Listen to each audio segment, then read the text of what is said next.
இயேசுவின் நாமத்தினால உங்கள் அனைவரையும் வாழ்த்துகிறேன். இன்றைக்கு கூட ஆண்டவர் நம்மளோட என்ன பேச விரும்புகிறாருன்றது பார்க்கறதுக்கு முன்னாடி நம்ம எல்லாரும் ஜெபிக்கலாம் வாங்க. ஏசப்பா, நன்றி கர்த்தாவே. அப்பா, நாங்கள் எங்களை முழுமையாக உங்கள் பாதப்படியில் ஒப்பு கொடுக்குறோம் ராஜா. ஏசப்பா, நாங்கள் ஆண்டவரே உமக்குள்ள ஏசப்பா கனி கொடுக்கிறவர்களாக மாறணும் ஆண்டவரே. அப்பா, எங்களோட அப்பா செயல்கள் மாறணும், எங்களோட ஏசப்பா ஆட்டிடியூட், பிஹேவியர்ஸ், கேரக்டர் உங்களுக்குள்ள மாறணும் ஏசப்பா. எங்களை ஆண்டவரே நீங்கள் உருவாக்குவீராக. இன்றைக்கும் நீர் வைத்திருக்கிற வார்த்தை எங்களுக்குள்ள கிரியேட் செய்ய நாங்கள் ஒப்பு கொடுக்கிறோம். இயேசுவின் நாமத்தினால் ஜெபிக்கிறேன். ஆமென், ஆமென். இன்றைக்கு நம்ம எதுல இருந்து தியானிக்க போறோம்? நீதிமொழிகள் 16ஆம் வசனம் 16ஆம் அதிகாரம் 24ஆம் வசனம். இனிய சொற்கள் தேன் கூடு போல் ஆத்மாவுக்கு மதுரமும் எலும்புகளுக்கு ஔஷதமாகும். இங்கிலீஷ்ல Proverbs chapter 16:24. Pleasant words are like a honeycomb, sweetness to the soul and health to the bones. நம்ம எல்லாருக்குமே இந்த தேன்ன்றது எவ்வளோ பிடித்தமான காரியமாக இருக்குல்ல.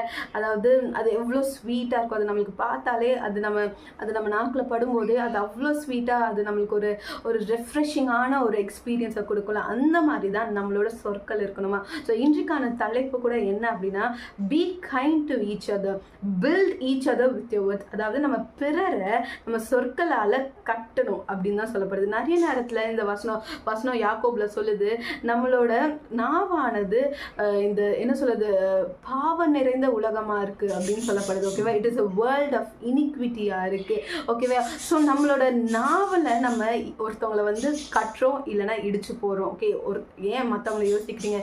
யாரோ ஒருத்தவங்க கிட்ட நம்ம நல்லா பேசும்போது, நம்மளை என்கரேஜ் பண்ணும்போது நம்மளுக்கு அது எவ்வளோ சந்தோஷத்தை கொடுக்குது. அதே ஒருத்தவங்க நம்மளுக்கு ஒரு மாதிரி பேசினாங்க அப்படின்னா நம்ம எப்படி உடஞ்சு போயிடும். அதே தாங்க நம்மளும் பிறருக்கு செய்யக்கூடும். ஸோ ஆனால் இன்றைக்கு நம்மளோட வேர்ட்ஸ், நம்மளோட சொற்கள் எப்படி இருக்கணுமா, தேன் கூடை போல இருக்கணுமா.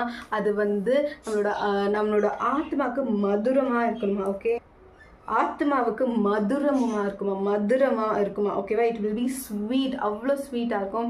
அண்ட் அது வந்து அதே மாதிரி எலும்புகளுக்கு ஔஷதமாக இருக்கும். ஓகே, ஒருத்தவங்க நம்மளை வந்து எதாவது சொல்லிட்டாங்க அப்படின்னா நம்ம உடனே நம்ம வந்து சோர்ந்து போய் நம்மளுக்கு என்ன போகிற போக்க பார்த்தா ஒரு விதமான உடம்பு சரியில்லாமல் போகுது. அது சில பேர்லாம் அதை நினச்சி சிக்காயிடுவாங்க. அந்த மாதிரி நம்ம இருக்கக்கூடாது. நம்ம பிறரை கற்றவர்களாக இருக்கணும். தேவ வசனத்தை பிறர்கிட்ட பகிர்ந்து கொள்கிறவர்களாக இருக்கணும். சங்கீதத்தோடு அவங்கள நம்ம என்ன பண்ணணும், அவங்கள வந்து உற்சாகப்படுத்தணும் சங்கீதங்களை சொல்லி. அப்படிப்பட்டவர்களாக நம்ம இருக்கணுமே தவிர we should never ever destroy somebody with our words. Okay, we should build others with our words rather than destroying them. ஆமென். அங்கே எப்போதும் ஜெபிக்கலாம். அப்பா, இன்றைக்கும் ஏசப்பா நீர் எங்களுக்கு இந்த நாவை ஒரு கருவியாக கொடுத்துருக்கிறீங்க ராஜா.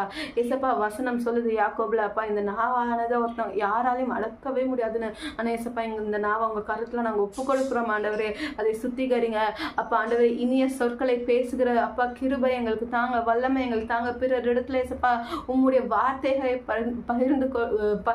பகிர்கிற ஒரு கருவியாக நீங்கள் ஆசீர்வதிப்பீராக ஆண்டவரே ராஜா.